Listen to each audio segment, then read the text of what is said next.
This conference will now be recorded. All right, excellent.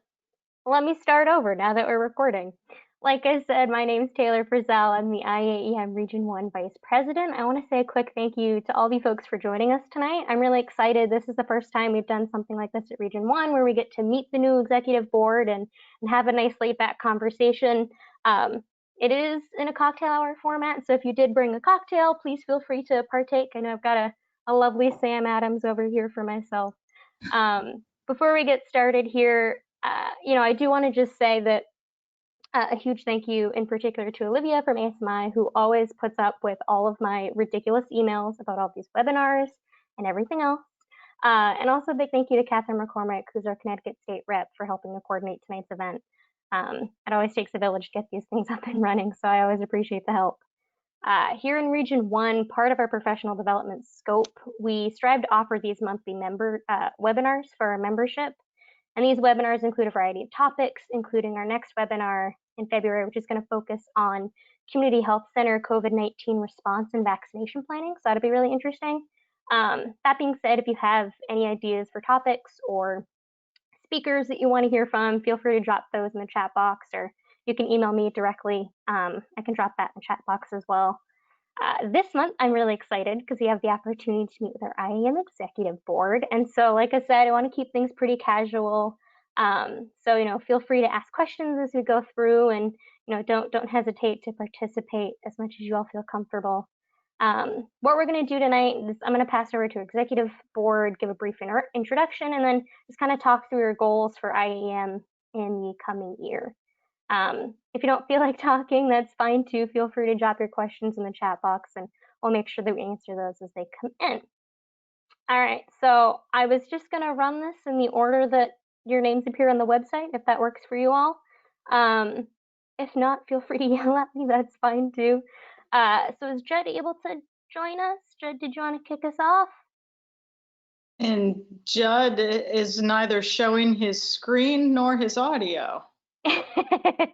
All right, well, let's see. We can come back to him if we need to. That's okay.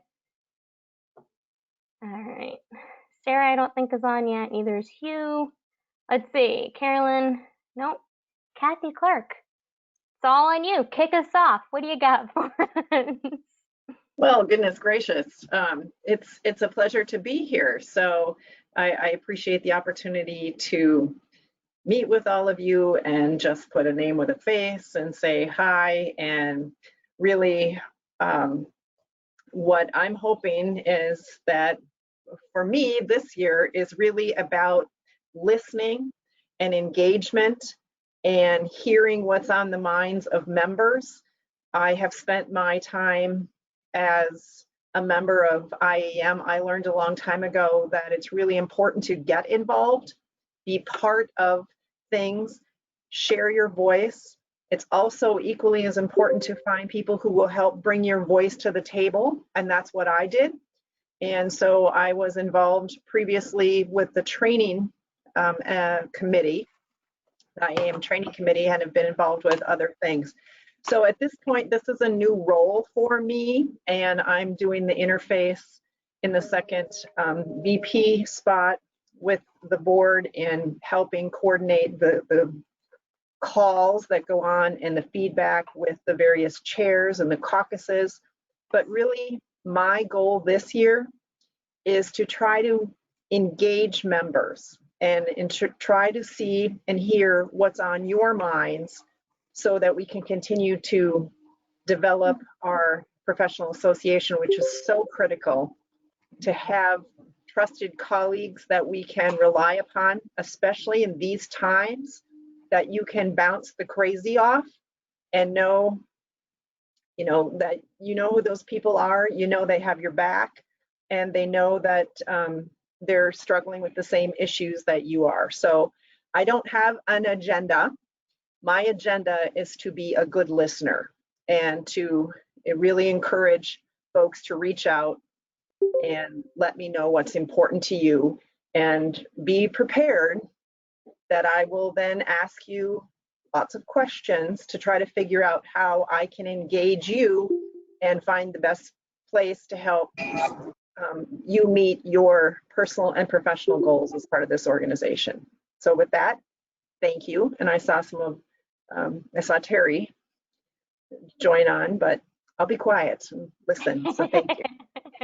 You're perfectly fine. We're excited to have you. And, I think it's great. It's one of the best parts of IAEM is that networking piece. And it's cool just to see some familiar faces and some new names pop up here. And it's great to hear that we've got a listener on board here.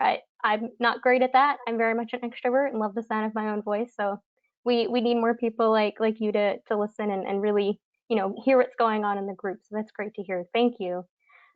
My pleasure. I think Terry might have popped out, so I'm sure she'll be back at some point, right? Oh, she's back. Hi, Terry. It's actually your turn if you would like to introduce yourself, say kind of what your goals are for the 2021 year. If you need another minute, that's fine too.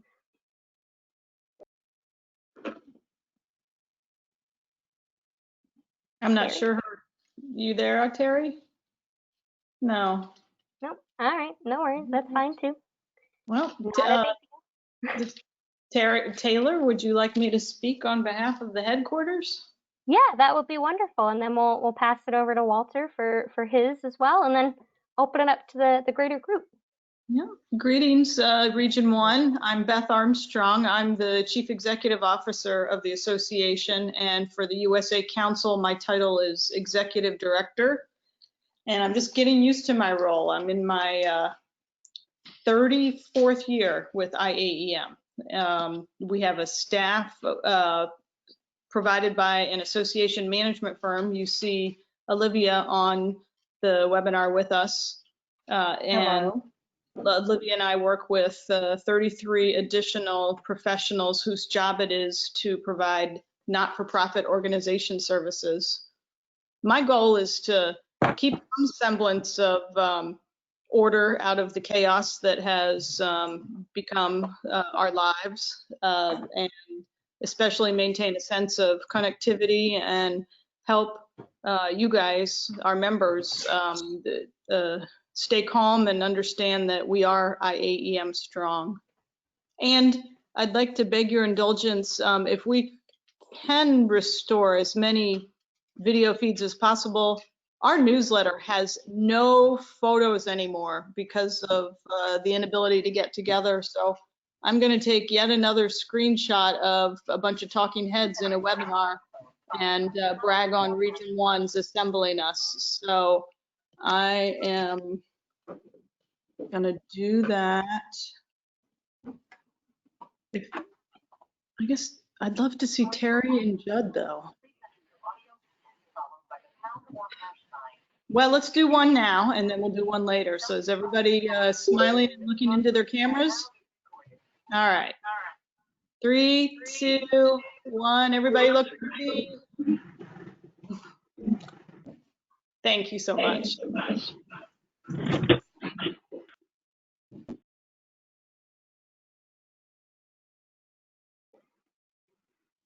All right, perfect. So Walter, if you want to say a couple things as well, just kind of your goals for 2021 for us and a brief introduction to the group. Yeah, hi, Region 1. My name is Walter English. I'm the current Region 3 president, and I sit on the executive board representing the other regional presidents. My regional vice president is Eric, who's on the call now. So he's heard my goals for the year. I've had 2 goals for the year, and one of them that I keep preaching in my region is what I call like my IAEM. And that's kind of the model that I want all my members in the region to have. We can only build IAEM if people want to get involved and they want to make it their association. So we try to do whatever we can to make that a special association for that member. So we kind of always ask what we can do, what they can do to make it their IAEM, and then we'll full bore on IAEM strong. We've had a lot that tested us this year. So I think between my IAEM and IAEM strong, those are the 2 that we kind of push. This is our association. We can make it what we want to make it. So we want to try to increase member activity. We have a lot of people that want to get involved. They just don't know how. And in the region is kind of our our way to do that, whether it's a regional committee and then we get you up on an IAM council committee, or we're just here to answer the questions and hold your hand as you dip your toe in the water. There's just not a lot of knowledge of how to kind of get involved, and that's what we try to do, is bring you in the region, get you involved, get you to the belief that my IAM is your IAM, and we just start to get you involved, and then you become IAM strong and you're hooked for life. So that's kind of the motto that we've had, and I will actually tell you, I'm very happy that you guys put this together. We are going to shamelessly steal this, and you will see this again in Region 3. One thing that I've taken very strong is Region 3 leads the way.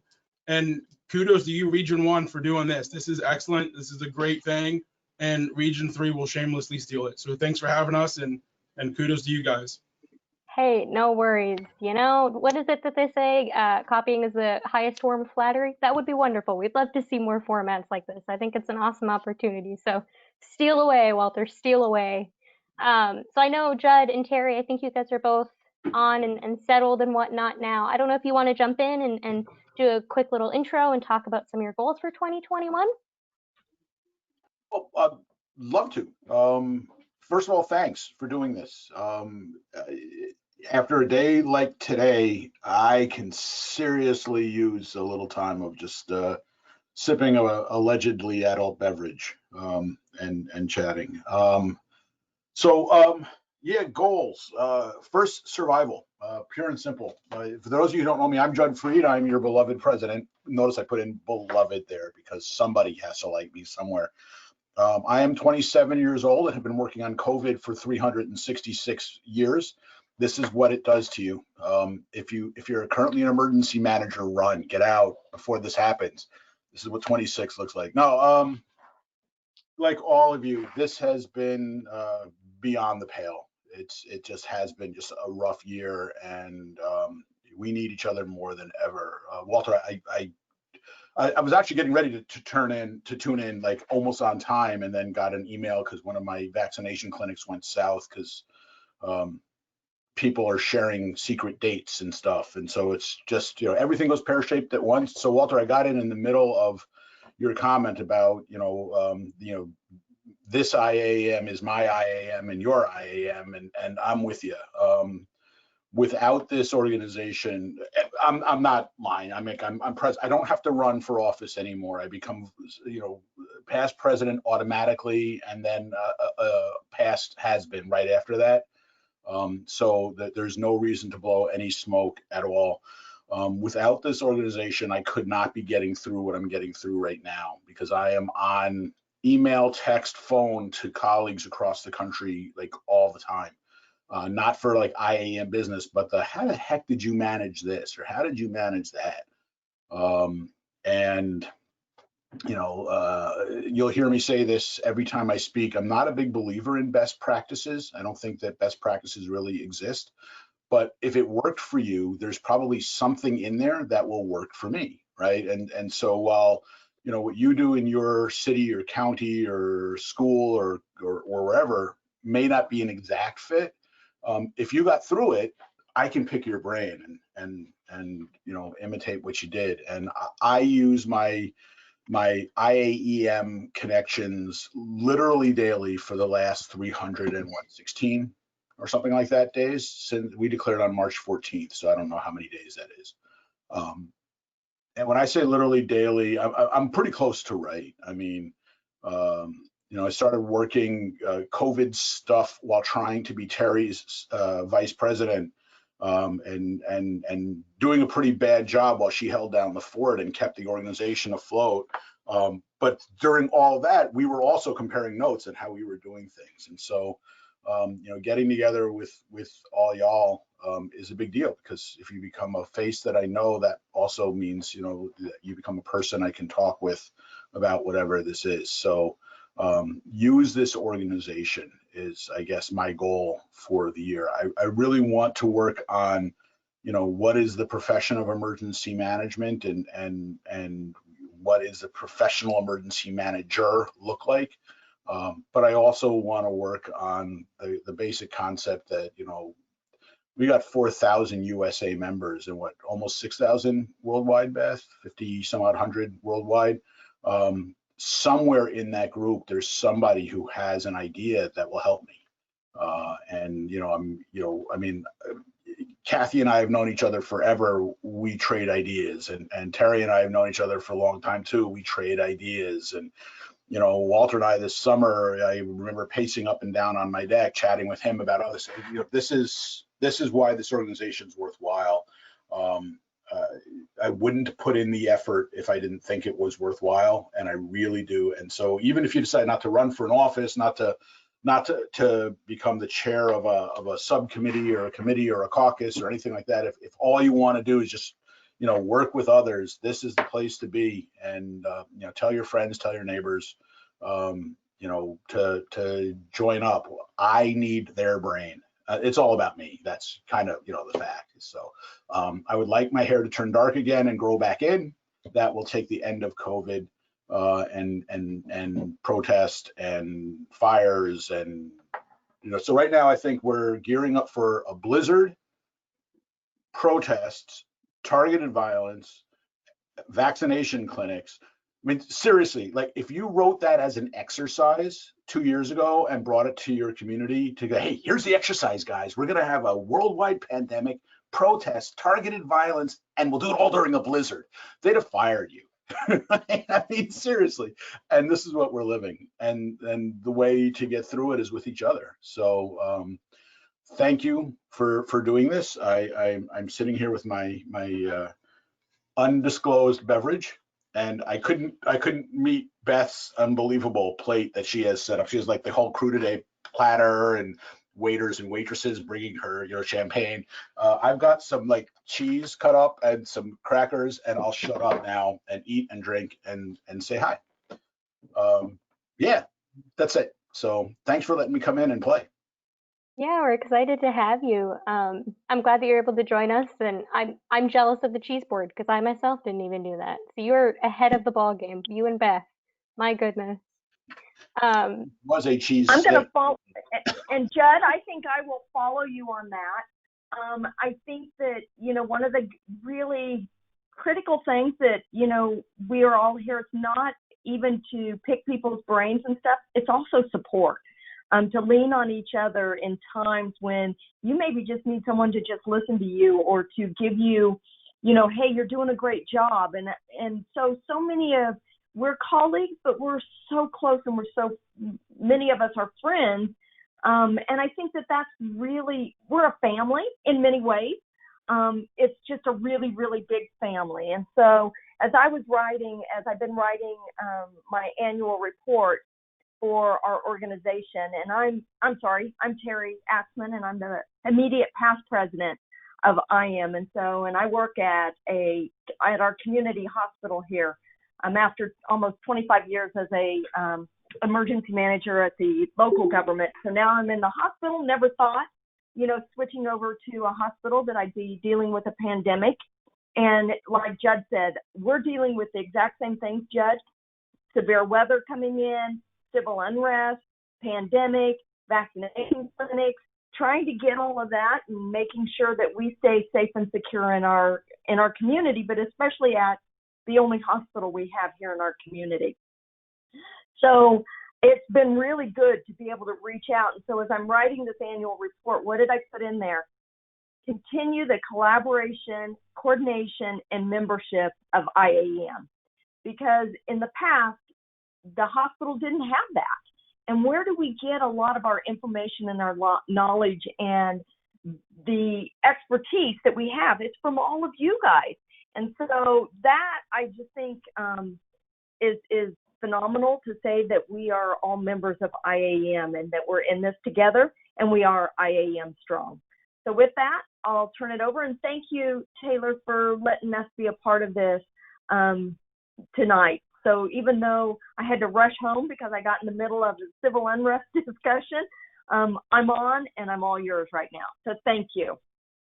Yeah, like I said, we're really excited to have all of you here. I know it's not necessarily an easy ask to have you guys kind of uproot your lives for a little bit. I know it's almost 6:30 over here in Mass, but I know everyone's on different time zones now, so I really do appreciate everyone taking the time to hang out with us tonight. I want to open it up just to the general group if anyone has any questions or comments they want to throw either to the exec board or just throw around some ideas. You know, I encourage you to go ahead and ask them now if you would like. I'll start. I'll go ahead. Oh, Sorry. You go ahead, Megan. okay. So my name is Megan. I'm not sure. I know I haven't met like the majority of you. So I'll just provide a background that I work for the state of New Hampshire. I'm the state hazard mitigation officer, and I'm really happy to be here tonight with all of you. I'm a fairly new IAEM member. And so I remember when I first joined, I was wondering if there was going to be like quarterly meetings or annual meetings just to like get involved. So I'm really happy that we're having this social hour together, but I would love to see more of these in the future, or like quarterly meetings just to talk like what people are doing, if we're going to work on like, yeah, that's my input. Thank you. Yeah, it's funny you say that because this is actually coming at a great time. We just had our Region 1 like board meeting on Monday, right? I don't know. Nate, when was it? All the days are blurring together. And Nate actually, our Mass State rep, made the same recommendation of something we want to do this year. So there you go, Nate. You're in all of Region 1's brains. So how does that make you feel? All right, being sassy in the chat box. I see how it is, Nate. Thank you, Megan, for joining us. It's great to see you. Luke, did you also have something you wanted to add? Yeah, sure. So good evening or afternoon or morning, everybody. I'm new to Region 1 as of 7 months ago. So thank you, Taylor, for putting this on as a fellow member of Region 1 now. Not much to the chagrin of my former Region 2 associates. I also work in healthcare.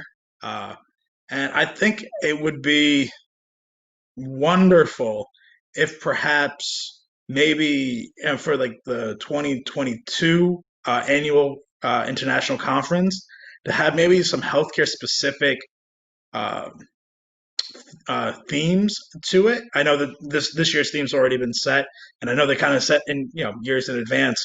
But I think those of us have been working here in 2020 to 2021 in healthcare. I think we have a lot to share.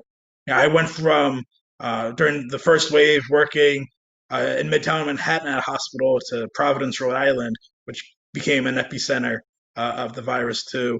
And I know I'm constantly, as others had said, leaning on other members within IAM for feedback and for advice. So I think, maybe I know there's always some type of tracks that you can, kind of align your schedule with at the conferences and things like that. But I think it would be helpful, considering this is a sentinel event of sorts, to have perhaps a healthcare focus IAM conference, or maybe even just a day, just have an entire day dedicated, because as we all know, it's a whole community approach and it's holistic, and every different facet of emergency management falls, especially with this event, with healthcare and ESF 8.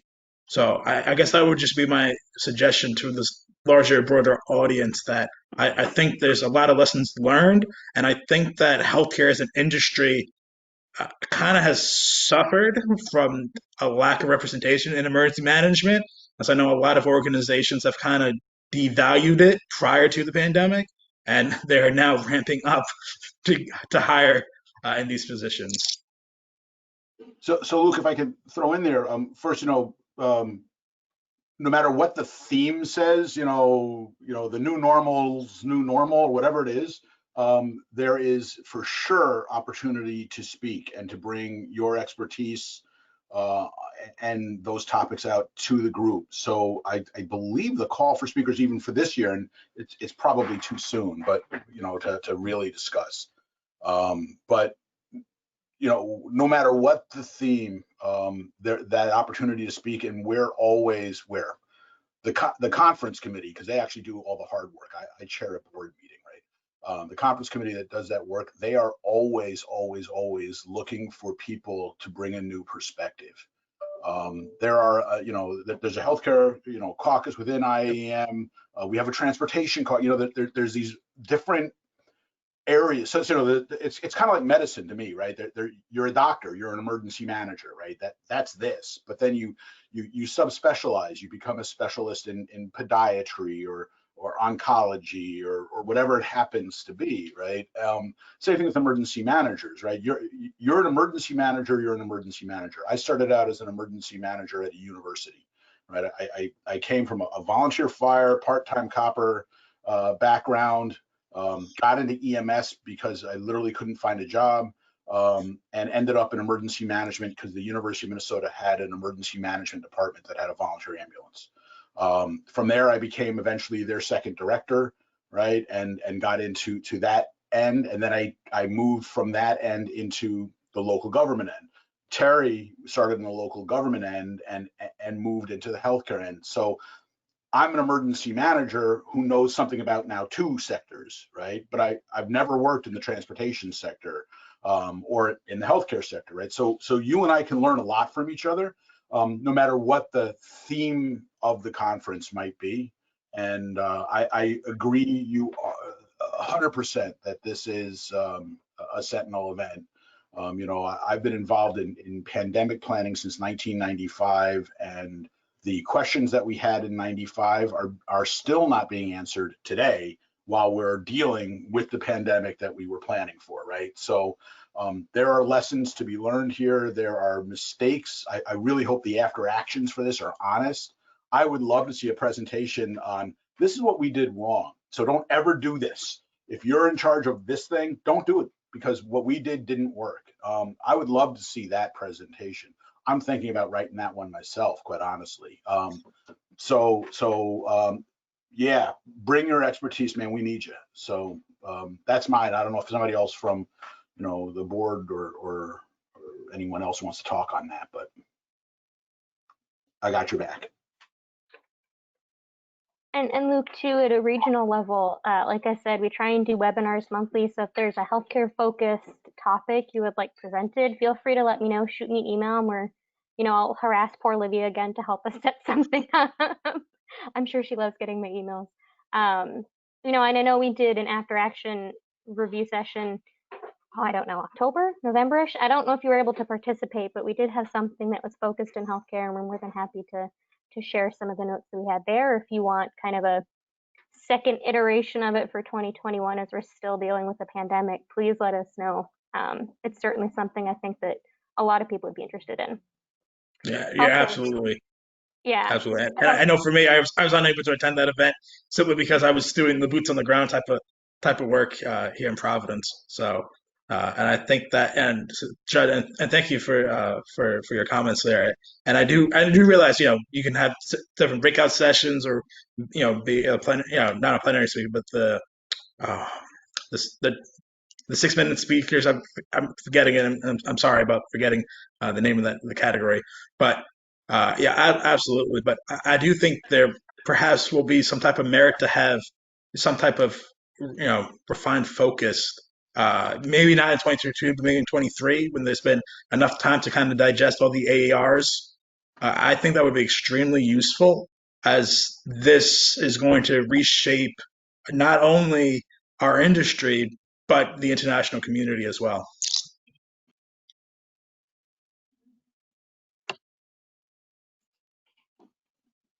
Yes, thank you, Kathy. EM Vision Talks.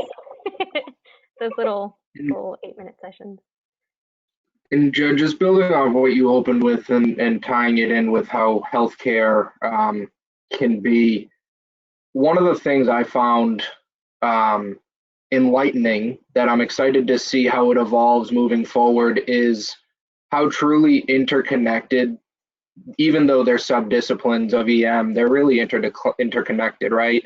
Your higher education policies are going to drive your public health policies, are going to drive your hospital policies, are going to drive, your EMS policies and police policies, and everything starts with one person, and just the way it reaches out immediately to impact everybody else is something that I see every single day working in Boston. in healthcare. And so we have meeting, of course, we're uniquely positioned. And when I mentioned this at an AHEP conference, I think the people from Nevada I think their jaws hit the floor. I'm a stone's throw from Harvard, Northeastern, and then, Beth Israel, Brigham and Women's. We're talking 2,000 inpatient beds, all high acuity, and we're talking thousands and thousands of higher ed students that either do or do not come in and crowd the area, so to say. So the way everything's interconnected and how that moves forward as emergency management becomes hopefully better resourced is one of the things I'm excited to see in the next couple of years.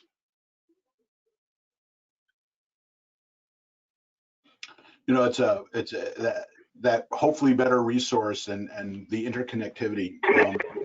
In my state, about 25% of the county emergency managers are prohibited from talking to their county board members without going through some other level, some boss or something like that.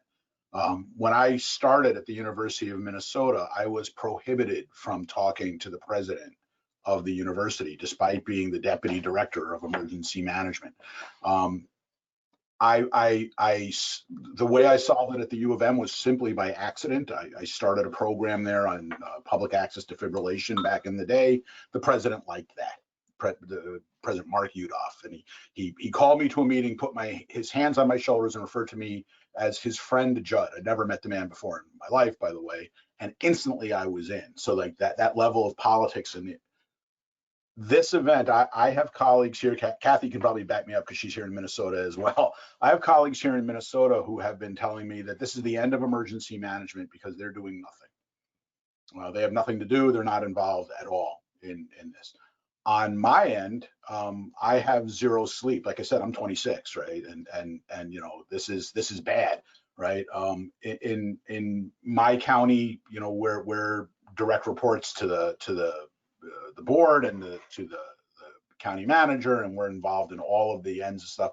It differs across the country what it looks like, and this is why, Luke, having your perspective, on healthcare, whether we make it an entire healthcare centered day or just bringing out these perspectives that what happens in one place is different from what happens in another, and we need to figure out how to solve that. We need to have a profession of emergency management that's recognized by leadership. And I mean, I don't know if any of you stuck around for the closing comments at the IAEM conference, but we are a profession. We have a body of science and research. We have academics and education.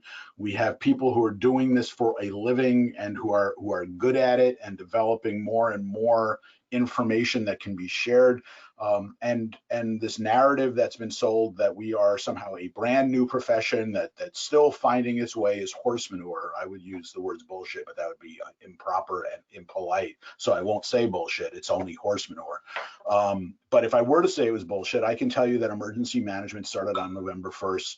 In whatever year it was. It just slipped out of my head because it's that kind of a day. But we can trace ourselves right down to an event in Lisbon, Portugal, right, where our field started 300, 400, 500 years ago, 300 plus years ago, right? And we've been developing ever since then. This is not a new profession. It's a profession that has failed to, quite honestly, sell itself to the people who pay our salaries about our importance. There is no excuse. I spoke at a college today. I won't say which one, not in your region, in a different region, but I spoke to a university today that has a group of like 40 people in their planning committee, which is great, and one emergency manager, and some of the people in that committee hadn't met that emergency manager until that day, right? This is our fault as a profession, right? This is where IAEM can make a difference.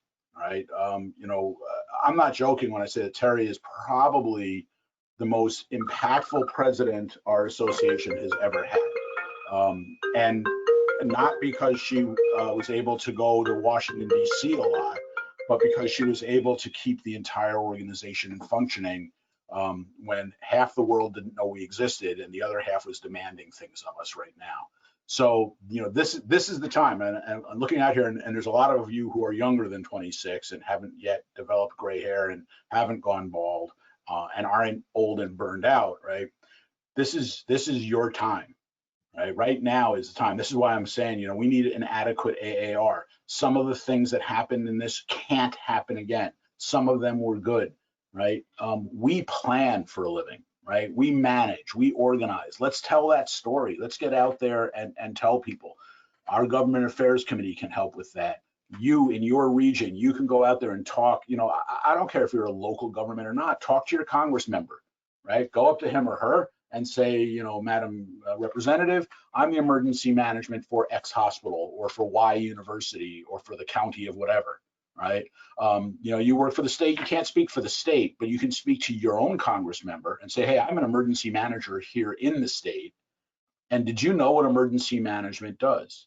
Right? Cops do it, firefighters do it, doctors do it, plumbers do it, for goodness sake. I've been to DC when the plumbers convention is there, and they walk around and they sell the story of plumbing to Congress members, right? That's we need to be doing that. We need you. And we want to get better resourced. We have to sell the fact that something, we're important. Right now we're saving lives.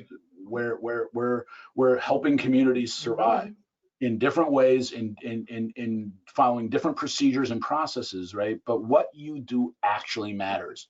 Tell that story. Come on over. We can help you. IAM can help you. We have a group. We've got 4,000 US members. That gives us a little bit of clout. Right? But you don't need to wait for IAEM to carry that message for you. Call your Congress member. This is a really good time. They're brand new. They're starting things up. Hey, I'm an emergency manager. You need some information about emergency management in your district? Call me. Right? And then after you have that conversation, call us at the Government Affairs Committee, right? And we can give you all the information and help that you want, right? Brad and Thad and Nick and I and all the other members of the Government Affairs Committee, we'll give you everything you need to know, right? But you can talk to your Congress member better than I can because they want to listen to you. You vote for them, whether you voted for them or not, right? So, you can make that difference right now. And, this is the time to tell our story. And I don't know if it'll bring more money to the field and better resource, but if we have the ear of those people who make policy in our nation, I honestly believe, I think that a lot of what hasn't gone right here, and a lot has gone right, but a lot of what hasn't gone right in the pandemic response is a failure of really high quality planning, management, and organization.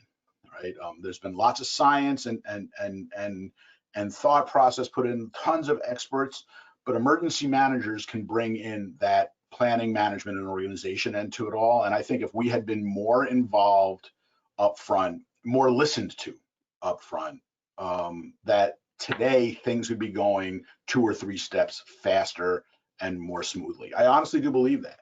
And that's not a knock on any other field out there, right? People are working 90 hours a week and trying to get this done, but now's our time.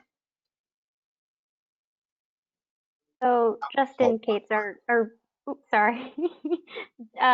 Justin Cates, our Region 1 president, is kind of bouncing between a couple of meetings here tonight. He's a very busy guy, but he does have one question that he wanted to propose to the executive board, if you don't mind.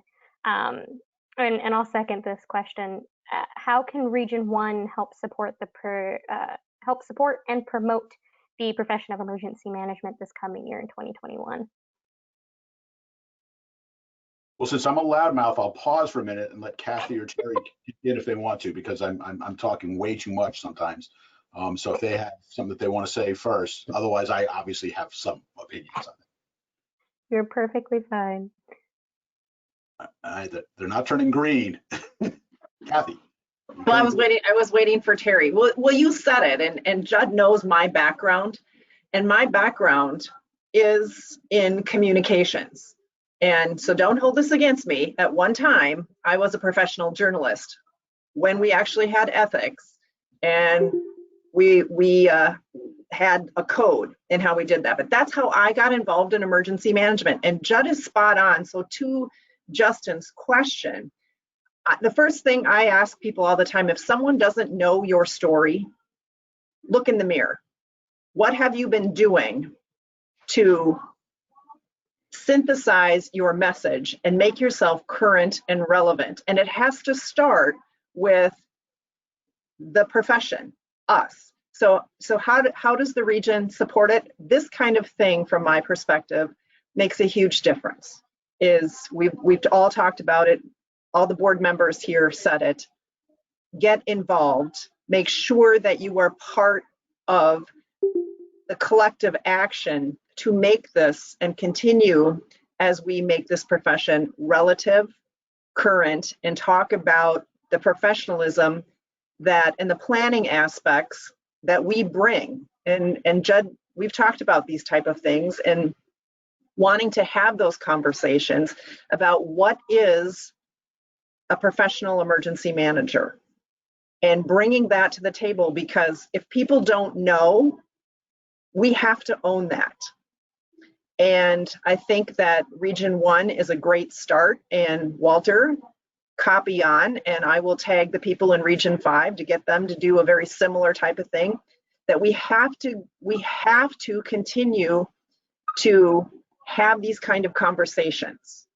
And I know Judd's got more specific things in order, but it's really about figuring out how you can support, get on board, get engaged, and continue to leverage the messaging that goes forward. And Beth's heard me say this numerous times, particularly if it's a really bad day somewhere, we have to be in control of our message, because otherwise people will do it for you, and it's generally not what you want said, how you want it said, and you want it to be messaged, not a reaction.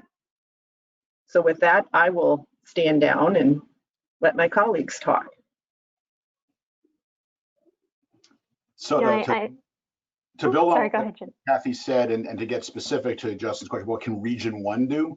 Region 1 can work to mobilize Region 1 to get that message out there individually. It starts out hard, right? I mean, making that first phone call, it's like, cold calling as a salesperson, calling the congressman's office or congresswoman's office, or the senator, and saying, "Hi, Senator so-and-so, and I do this." That's a hard call to make, but if you can, get over that hard call to make and make that call, then they know who you are, kind of deal. And if the senator is coming somewhere near you, or the representative is coming somewhere near you, and you can do this with the State House too. It doesn't have to be just at the U.S.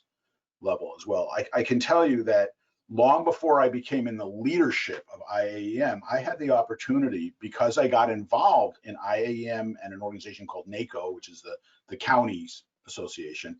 I had the opportunity to testify before the United States Congress, right? Not because I am the most brilliant person in the world. I mean, I am, but that's not why they selected me. They selected me because I was willing, and I was there, and I was available.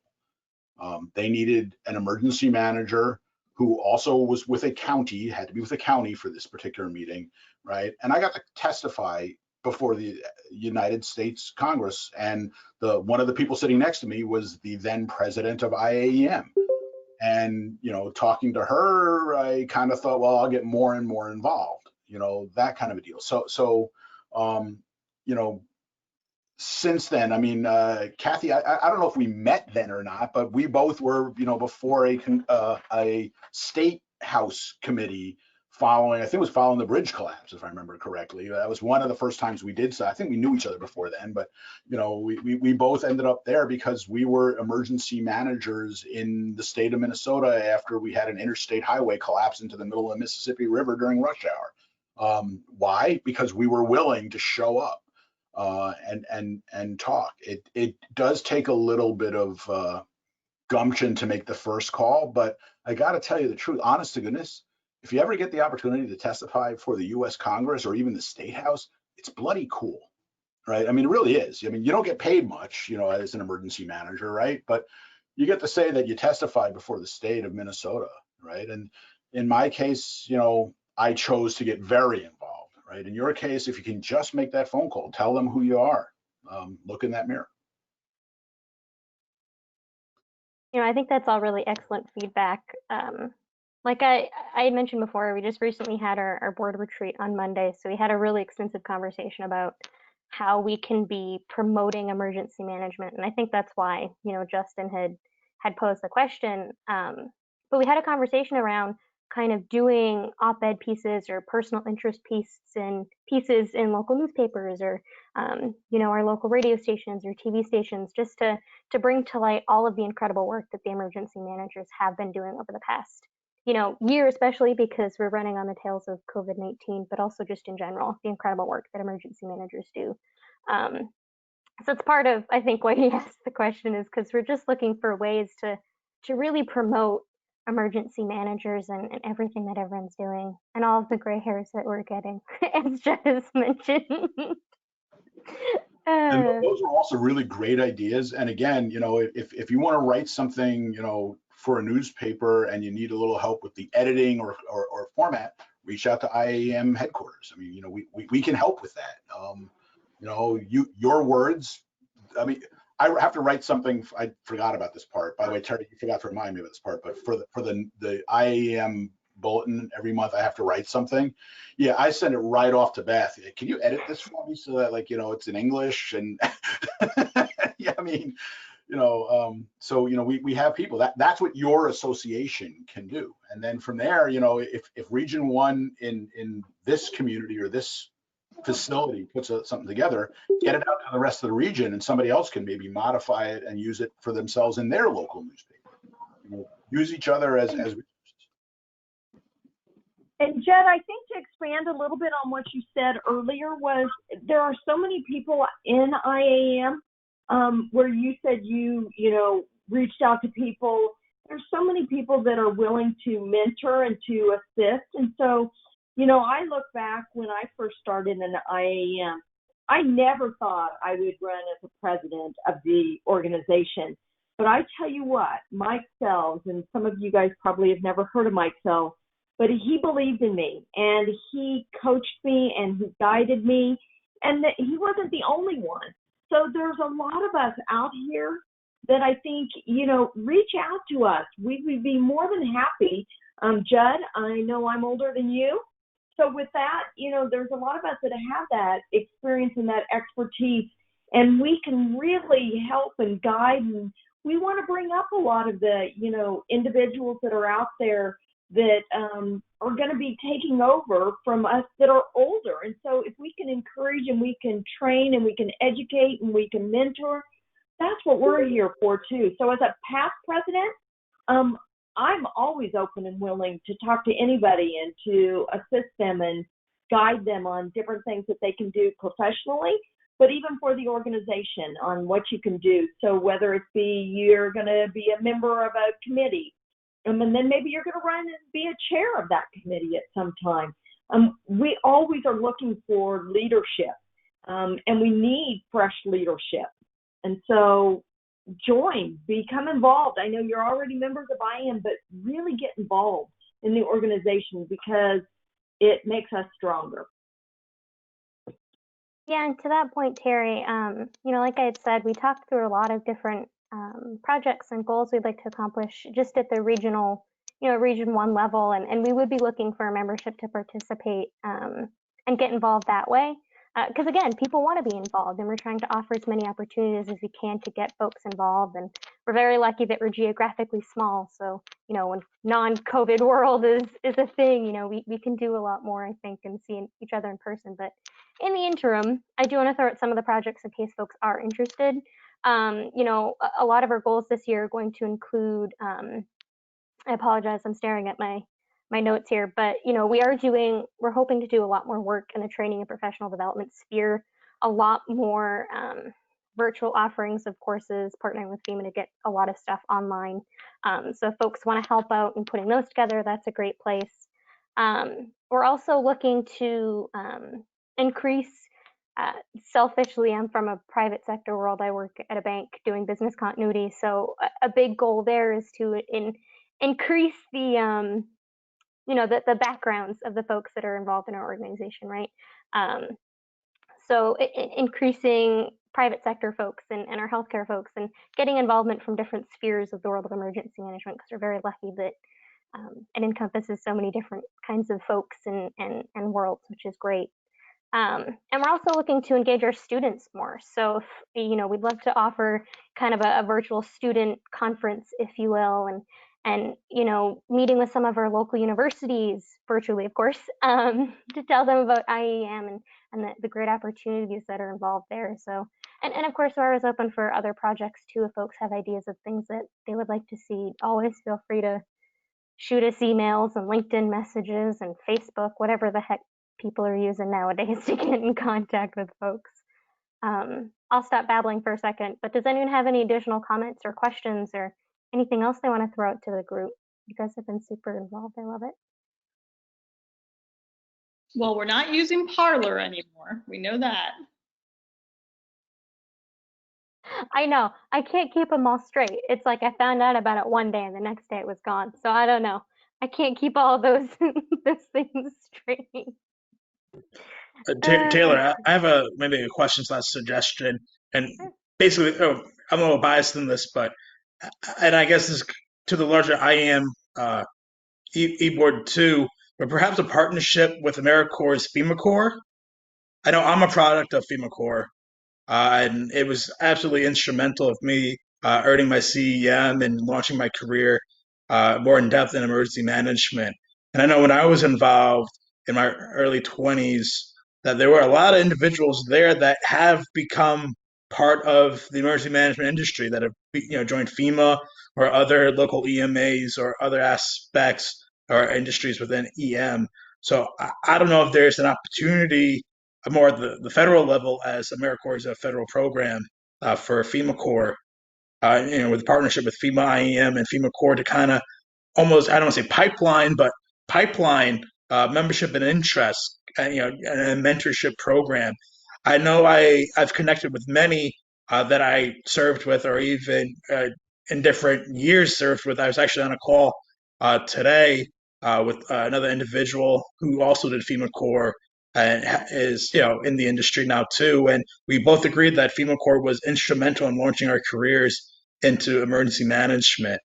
And I don't know if anybody else on this call has ever been part of FEMA Corps or an involvement with it, but I think that is a tremendous opportunity trying to bridge that gap with the younger generation into the industry, especially you mentioning getting students' involvement. Because I know part of the allure of AmeriCorps, especially FEMA Corps, other than the job opportunity and the actual experience working on federal disasters, is that they are eligible for Pell Grants too, for scholarships and for their education.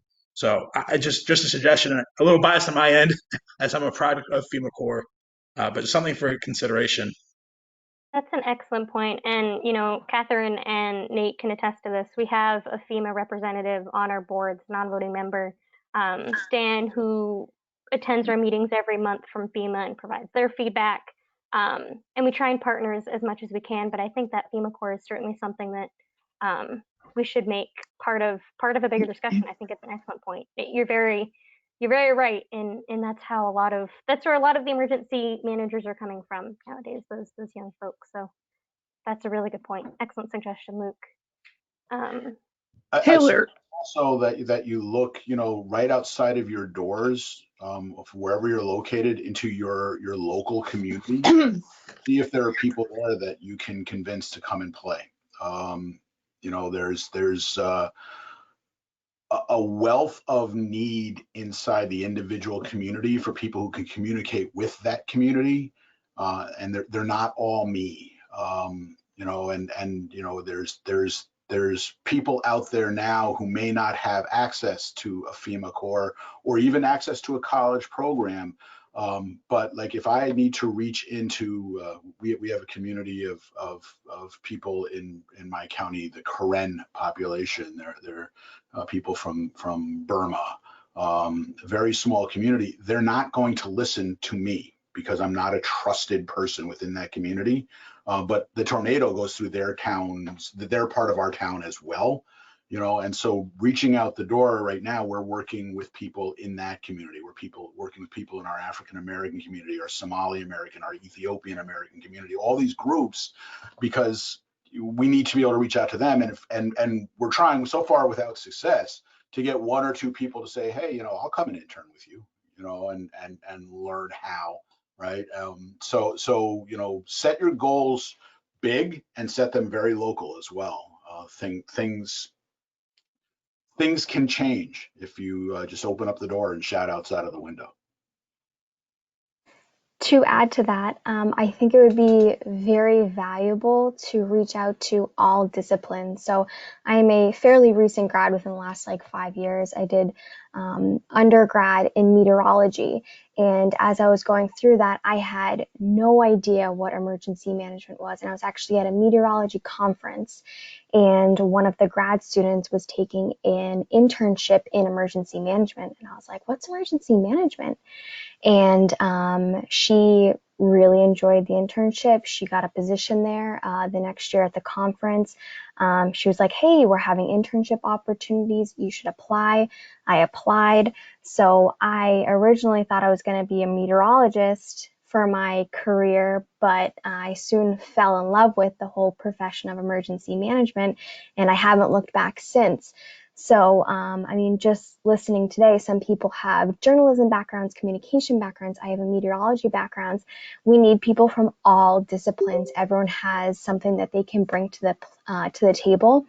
So, like Judd was saying, reaching out to communities that you wouldn't normally think of, all different backgrounds. So, yeah. Yeah, and I think that's a great point. That's one of my favorite parts about emergency management is the weird places that everyone comes from, right? None of us are the same, so good point. Taylor, this is Catherine, and I noticed that one of the students from my class right now during the intersession at the University of New Haven is actually on this call. So I'm just wondering if we could get some feedback on Gregory and his thoughts about IAEM, as long as we have someone here. Is that possible? Because I have to go to a meeting at UNH in a couple of minutes. Hi, Professor McCormick. Hi, Greg. How are you? I'm almost done with your course, and I can say it's been awesome.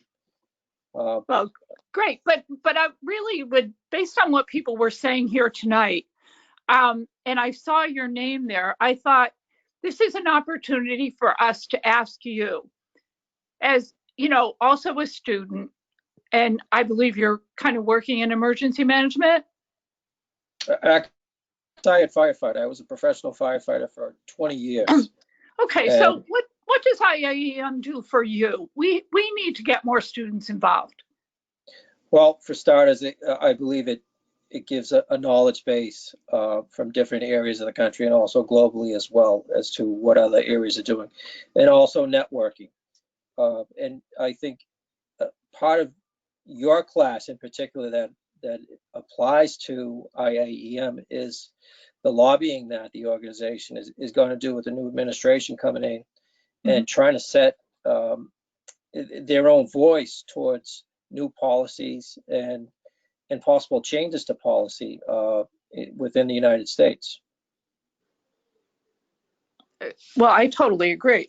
I mean, I think we could have taken this 4-week intercession, and with everything that's gone on, we could have been there for a year. But, I like to hear that we're making a difference in the network, because even a student in a class is part of a network. So I'm glad to see you're here tonight, and I really appreciate having the board members here. And I thought it was great when we did it for the election, and I hope we can have more informal gatherings like this to hopefully, engage more people as we go along and encourage people to, build their network, even if it's from something simple like a social gathering that we're having tonight. So I want to thank all of you. Yeah, and I do want to say a quick welcome, Hugh, thank you so much for joining us. No worries that you're here a little late. We're still excited to see your face. So thank you so much for being here. And I know, Robert, I think you had tried saying something. Did you want to something? Yeah. Hi, Robert Thomas. I'm here in Colorado.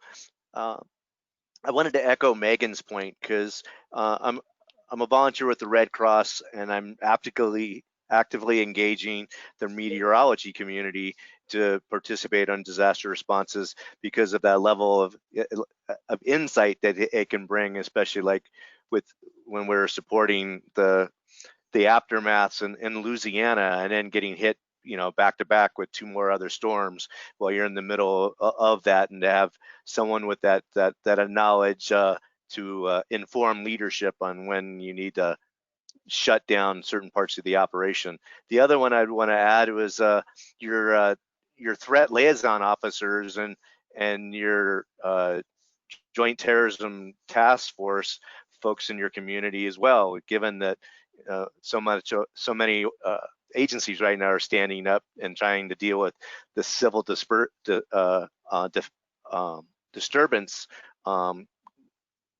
within the EMA and the EOCs in their various organizations. So I absolutely agree that we could probably do a lot more to reach out to other disciplines that give us insight to situational awareness, and on top of just the GIS community that you've got within your agencies as well, to help you communicate and message better, and the PIO community as well.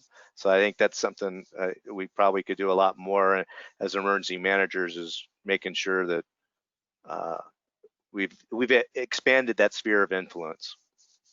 Robert, just so that you're aware, our relationship at IAEM with the National Weather Service is absolutely spectacular. In fact, Louis Uccellini, the director of the NWS, has become a personal friend. I actually had a heart attack in his office, and that was when I was 25. He still gives me crap about that today. So reaching out to that, but what you're describing is exactly the way this all works. Is that by reaching out to our local meteorologists at the local level, a lot of IEM people became aware of rumors about what might be happening to local forecast agencies, and this became an issue. Some questions out to the National Weather Service. They brought the director. Beth, was it an IAEM conference, or was it something else that he was at the first time? It was an IAEM conference, and they brought their director there, not just the talking heads. There were a lot of people with him. And my first words to him was, Mr. Director, just so that you know, in the Twin Cities, we love Todd. He's one of our warning meteorologists. And if you try and get rid of him, you're going to have the entire place surrounded by a whole bunch of fat guys like me with shotguns. It ain't going to happen. Right. And that was actually my first comments. And we became friends over, a couple of glasses and talking and that relationship, though, the professional end of that. He has IAM people when they're in DC over to watch their briefings and to learn how the weather service is connecting into the emergency management world. And I'm really happy to say that the weather service is, including FEMA, probably our very best partner at the federal government. We work so closely with them at IAM on a real regular basis, and that kind of relationship needs to be built with other areas as well, and to a large extent it is with a lot of other areas. But as people come up with ideas, like, I don't know what our relationship with FEMA Corps is, I'll ask about that going forward. I wrote it down to ask about. I don't know, but that comment may spur something new going on. I don't know, maybe we already have that relationship and I'm just not aware of it. But this is the way, over a beer and string cheese. This is how change happens. And I'd probably also want to advocate for the amateur radio community. I know they work hand in hand with the National Weather Service, and with this concept of we really haven't been tested as a community, except for like maybe in Puerto Rico, where you've got a total communications blackout, and how you're going to be able to pass messages back and forth and to be able to engage that community ahead of time as well, I think is another area that we could reach out to. And I think that's a good point. It's certainly one of those fields that we can do more work to get involved. That's a great point. Can I tell a little story just kind of to demonstrate how all that works for an individual? And if we don't have time, I'll shut up and won't. You're fine. I think this is technically scheduled until 8. I do want to just make sure that if other folks have any questions or comments, I know we have a couple people who've been, or a few people that have been a little quiet. If you want to jump in, go for it. If not, that's fine too. I know we're not all as chatty and obnoxious as I am, so I understand completely. But I do just want to give a quick minute here if folks do have anything additional that they want to jump in. If not, go for it, Judd. Well, just kind of on the why IAEM kind of thing, and how it can help you. So believe it or not, I am actually incredibly shy. I know this doesn't sound right because I talk a lot during meetings like that, but I'm the IAEM president, therefore you're paying attention to me, and it feeds my ego, right? So I'm able to do that. But you put me into a social circumstance like a party, I'm the guy in the corner, right? Not talking to anybody. And I tried at IAEM the first couple times I was there, actually the first time I was there, to meet other people, and I didn't do it real well, right? So I went back one more time and I made the conscious effort to sit at a table and introduce myself, right? And the guy I introduced myself to happened to be a working officer in the US Coast Guard, right? And we sort of got along and started chatting. I saw him periodically throughout that conference. The next year, walking down the hall, I saw him again, and we greeted each other, and ended up, talking more because he was the guy I knew. So I kind of latched on. I'm that kind of social guy, right? I just latch on to whoever will talk to me. And one morning during that conference, he was having breakfast with some guy that I'd never met before, and I went and sat down with them, and it turned out that gentleman was there to get his emergency management certification as a CEM, right? And was the commanding 4-star general of Delta Force, right? And so I was having breakfast with General Guy Swan, and it was kind of like, well, that's kind of a very cool deal here. You don't normally talk to a 4-star. And he mentioned a program at the Joint Forces Staff College that occasionally takes non-military people in on Homeland Security training, and was willing to let me use his name. So I got into that program. Because I got into that program, I learned about the graduate school program at the Naval Postgraduate School, talked to my state director about it. She wrote me a letter. Guy Swan wrote me a letter. I got accepted to the Naval Postgraduate School, got my master's degree for free, right? Because of my master's degree, I started teaching college classes and became an adjunct professor. Because of all of that work, I got involved in a program of research and teaching on community resilience. And because of that, I got appointed to the National Academies of Science, right? So that's all because I got up the nerve to talk to some stranger at an IAEM conference. So come to the conference, virtually or live. Grand Rapids, Michigan doesn't sound too exciting. If you've never been there, it's actually a heck of a lot of fun. And if you happen to like beer at all, even a little bit, there's no better country city in the entire country. But come to the conference, sit at a table with somebody you've never met, and just say, "Hi, I'm so and so," and who knows who you're going to meet and where it will take you. And from there, the exchange of information like this ends up being the sort of thing that can lead to all kinds of new and different experiences, both for you and for the other person. So that's another way that IAEM is strong, and why we really, really need you as part of our organization. Yeah, thank you for sharing that. I think that just further demonstrates how powerful of an organization IAEM really is. So thank you. I think that's a great example of it. I have a recommendation. So I'm a part of Region 1, but this could be applied to all of the regions. But I know at my agency, so I work for the state of New Hampshire, their emergency management agency, and I'm an alumni of my undergraduate program. And I've been asked multiple times to come there and talk about emergency management. And for me, like I mentioned, it was meteorology. But if we could like reach out and be proactive in reaching out to local communities and saying, hey, like we would love to come by.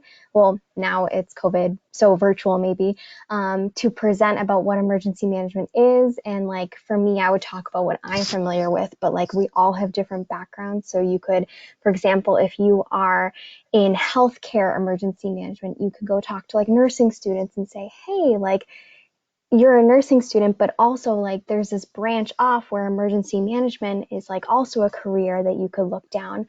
So that would be a way to strengthen our student membership and get their participation and ideas and collaboration. I mean, I know for me personally, like I don't mind presenting at all. So I would love to go to universities in my area and just provide a presentation to encourage the IAEM membership and the emergency management profession in general. Megan, it's a funny you mentioned that. I was actually on I'm on for my undergraduate college, I'm on an alumni advisory council, and I had a meeting last night at this time. And part of what I was suggesting was exactly what you're talking about. Highlighting. I was more focused with just healthcare in general, but that includes all the emergency managers that have been working tirelessly for the last 10 months for this pandemic. And much like I think most people here, I didn't start out as an emergency manager. I was originally a teacher. And I was teaching history too, so not even like a science or anything kind of related.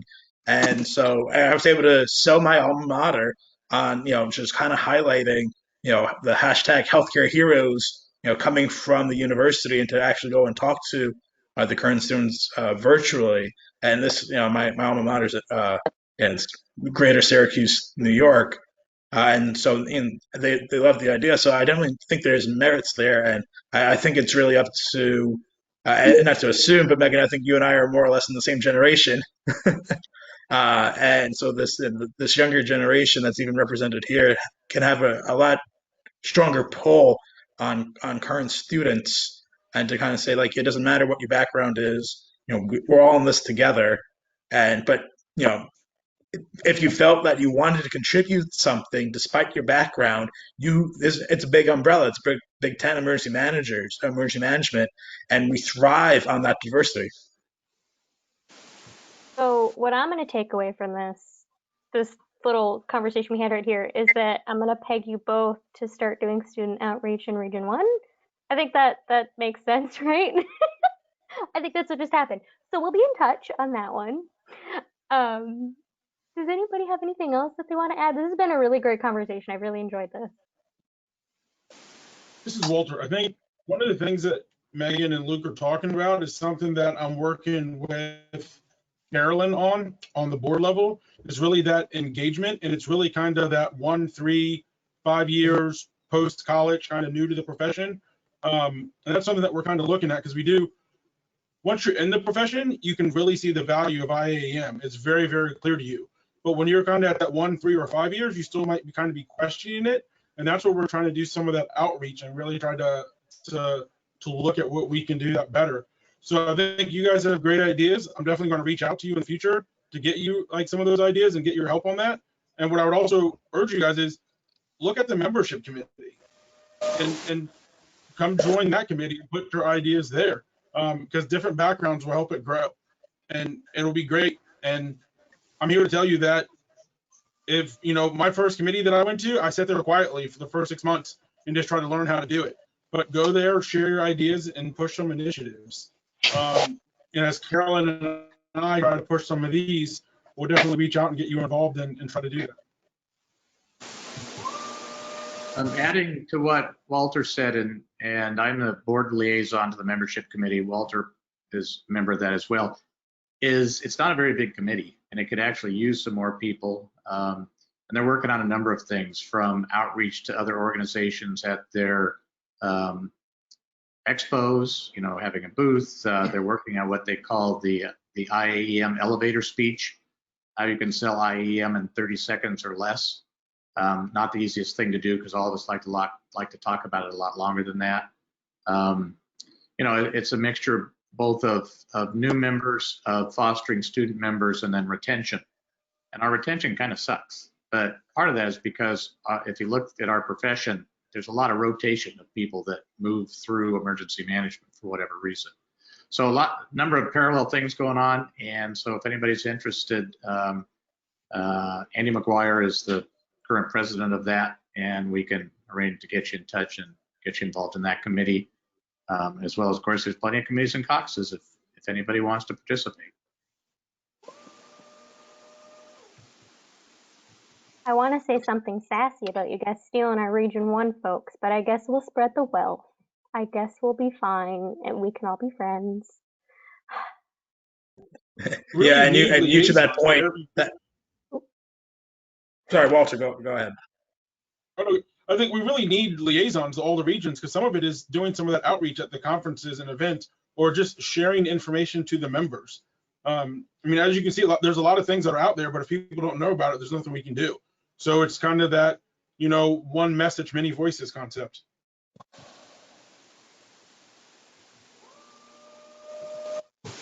I agree, and you to your point, yeah, we do have like all these caucuses and committees, and trying to retain membership is definitely a struggling point. I know I'm part of the healthcare caucus, and it's been instrumental this past year, especially with just getting feedback from other colleagues across the country, just to kind of figure out where we're all kind of situated. And I know like I said, when the pandemic first started, I was in Manhattan, so I got to see it first, and I got to share my experience with everybody else in the caucus. As they were anticipating the first wave. But I don't know what the process would be, and I don't want to speak out of turn for Jason and Travis that lead the caucus. But perhaps, and again, to my own bias, perhaps we should see an elevation from a caucus to a committee for healthcare, especially in light of what these last year plus has taught us. I think one of the benefits of COVID, if there is one, is how certain organizations leveraged Zoom and what had you, and really substantially discounted their conference registrations, or almost to the point of making them free, that allowed other folks that, because of travel restrictions within their job or whatever, that they could finally show up and attend and participate. And so as we move into this potentially post-COVID era, I think looking at ways of doing a hybrid, an in-person with a streaming component to be able to capture and to reach those people that we might not be able to reach for a variety of reasons, is something that I think as an organization, the conference committee should be kind of looking at, now that we know that we can now do it, and we've kind of worked out the bugs of breakout rooms and what have you, and that when you look at like the ESRI conference, how do you get 400,000 people now at a conference where normally it was much less, just because you took advantage of the internet. Yeah, and I know at a regional level, it's certainly something we're looking to do longer term. We found a lot of success in hosting virtual events, so we're definitely going to be looking to do that long term, definitely. Once we all figure out how to use technology. Because I don't think you were at the beginning of the meeting, but it was just me struggling to unmute myself for like 5 minutes. But we got there and we figured it out, so that's good. It's a constant battle. So I do want to be cognizant of folks' time here. We are coming up on 7:30. So I do want to make sure folks can get back to their lives or finish up work or whatever you have to do. But I do just want to say another big thank you for everyone for coming. And, please look for more of these events. I think Walter and I are going to look to find some ways that Region 1 and 3 can get together and continue to host these kinds of opportunities. But I encourage you to reach out on LinkedIn and via email and keep these conversations and these networks going, because it really is an invaluable piece of this organization. So yeah, I guess we'll end with that. Thank you all so much for joining us tonight, and please take care and stay safe. Thank you, Taylor. Go Region 1. Of course. Thank you so much, everyone. It was great seeing everyone. organizing this. Of course, Thanks, I'm glad that, Appreciate that we the found invite. some value in it. Thank you. Good night. Good night. Take care.